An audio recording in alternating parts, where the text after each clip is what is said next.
Welcome to my channel, to my channel. Maybe from this video you want to follow or leave a like, you would comment and subscribe.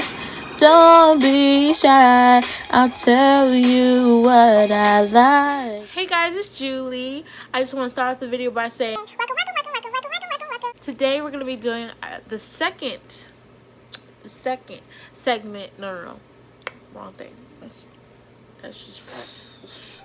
I messed it up. I spoke too early. I messed everything up. Today we're gonna be doing the second video in my back to school series. I don't know what I'm gonna be calling this, but I'm either gonna be calling it college tips, things I wish I knew before college, something like that, somewhere like that. So the first tip, or the first thing I wish I knew: no one is going to hold your hand for FAFSA. Now in high school, I recommend that you take any type of personal finance or something that has to do with learning about FAFSAs and resumes and cover letters, things like that. And even if you don't have that at your school, I definitely recommend that you talk to your guidance counselor or your principal, something like that, so that you know how to do those things. Okay, so definitely get your FAFSA done, because you don't know how much money you're not getting because you either get your FAFSA late, you don't do your FAFSA, which is, that's a lot of money out your pocket right there. So definitely get your FAFSA done. Ask your guidance counselor or sign up for a personal finance class. It could be in high school, and they also have it in college as well. Next tip is get a planner. Now I'm bad with this tip. I haven't figured out how to best write out my planner, like things that will help me, but I do have on my phone like little notifications on my calendar for when a test is. Because my school can connect to my calendar, it will send me like little notifications that, oh, you have a test this day, oh, you have homework due, things like that.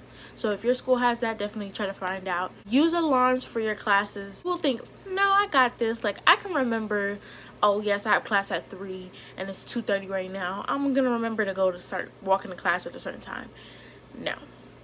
I'm telling you, time goes by like this when you're doing nothing or when you're having fun. I definitely recommend having an alarm for 30 minutes before class and then 10 minutes before class, just so you know, hey, I have class starting, I need to get this ready, blah blah blah. If you're just waking up, you're like, I have this amount of time to get ready, things like that. Especially for remote classes right now, like if you know you're looking busted, just like pop on some lip gloss, brush your teeth, things like that before the video, or at least wash your face so that you look decent in the remote. Or if you don't care, that's fine too. Classes. Pick classes based on times that you like and that you know you're gonna wake up to. So if you're not a morning person, do not pick a class that's in the morning unless it's like a really good class, but we'll get into that next. So don't pick classes that you're not gonna wake up to. So if you're an afternoon person, there are definitely classes for the afternoon. You just might finish your classes a little bit later in the day. But if you don't like night classes, then definitely pick up some morning classes. They have classes from 6 all the way, down. If you don't wake up, nobody's gonna be calling you saying, hey, so and so, you're not coming to class today, blah blah blah, unless you have a friend in there. But yeah, a teacher's not gonna do that. And the next tip is try all types of classes. Obviously, you have to pick classes based on your major. Like, say you're a psychology major. Obviously, you're going to need psychology classes, maybe a little bit of math, things like that. But if you have space in your schedule, definitely try all types of classes. Now, there is dance classes, there is gym classes, there is sign language classes, there's Latin classes, there's art classes, singing classes, all types of classes. Really, you should just like scroll through them when you're bored. Though you're there for your major, it's always fun to have some type of fun class in there and some type of class that's like really interesting to you. Hey guys, so I forgot to add this in, but I highly recommend you do Rate My Professor. So basically, ratemyprofessor.com is a website where you can make sure that the professor that you're looking at for a potential class is the perfect teacher for you and your learning style. So basically, you'll just type in your teacher's name and the school you're going to, and their rating will pop up. And basically these are just reviews from previous students they had, and whether they passed the class, liked the class, what they didn't like about the class. This will also help in the long run when you're trying to figure out whether you're going to take morning classes or night classes, because some of the better professors take only morning classes or only night classes. So definitely check that out before picking your teacher. My next tip is that join clubs. Now, I joined a lot of different clubs and then dropped out. But right now, I'm vice president of a Caribbean club. I was part of the radio club. I tried, let me think. I tried a women's association. I was also part of that club. I wasn't like vice president or anything, but I was in that club, and it was gonna be great. But then COVID hit, and we weren't able to do events going outside. So yeah, but pick clubs. Like clubs can be fun, so definitely pick a club because that's where you're gonna find your friends. Next tip is don't pick a major you don't see yourself doing. Now for me, I'm a liberal arts major, but I'm gonna be transferring for psychology. But with psychology, I want to also minor in like English or something like that, so even if I don't do something in psychology, I have English to fall back on. Or with psychology, it's really broad, so you can do a whole bunch of types of things with that major. Now say you don't like math, you're bad at math, right?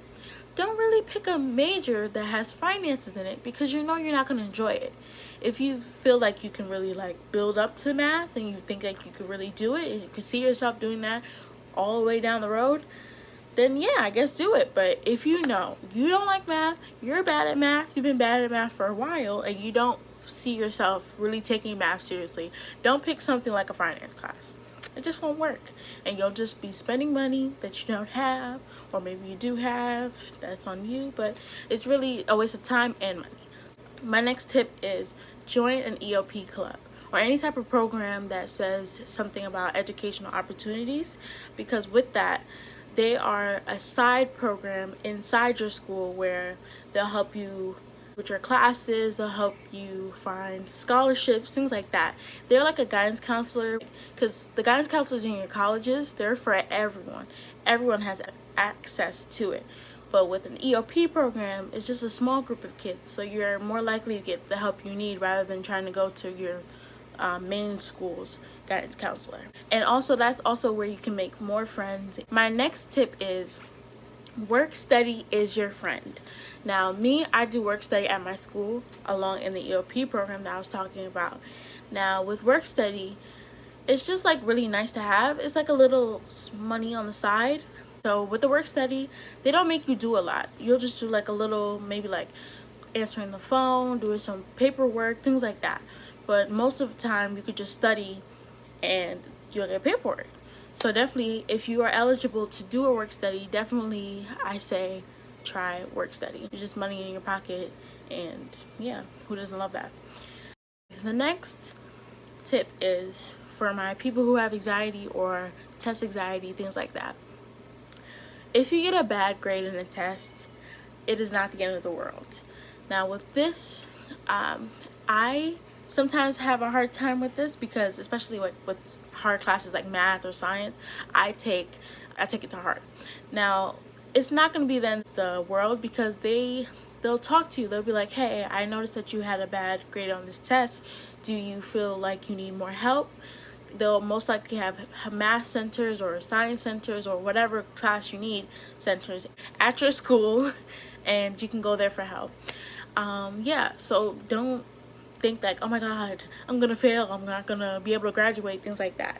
It's just a test. Breathe, and the next test, just study a little bit harder. So yeah. Next tip, it's okay to go to a community college. Now I go to a community college. I'm not gonna say the college because I don't want to treat it on my government, but it's okay to go to a community college. Junior year and senior year were probably my best times for my grades, but freshman and sophomore, my grades weren't the best. So my overall grade wasn't where I wanted it to be. So therefore, I went to a community college so that I can bring my grades up to go to a college that I feel I want to be in. So, and some people be like, oh, you're going to community college? Okay. Like, it's still a college, and like I said, though some of the professors from like those really fancy colleges or from a four-year college is most likely still working at some of those community colleges. So really it's a win-win for you. You're saving a little more money while you're bringing your grades up to essentially go to a college that you want to go to, or a four-year. So yeah, my next tip is, if you are offered a honors program at your college or your high school, definitely take it. Most likely everybody doesn't want to do it because they're like, oh, it's gonna be so much work and I don't even want to do that. I say do it just because there's perks to it. Like at my school, if you join an honors program and you take a certain amount of credits in that honors program, it'll show up on your diploma that you were in the honors program. They'll help you with scholarships that maybe the other students who are outside of the program don't have access to, things like that. My next tip is Chegg.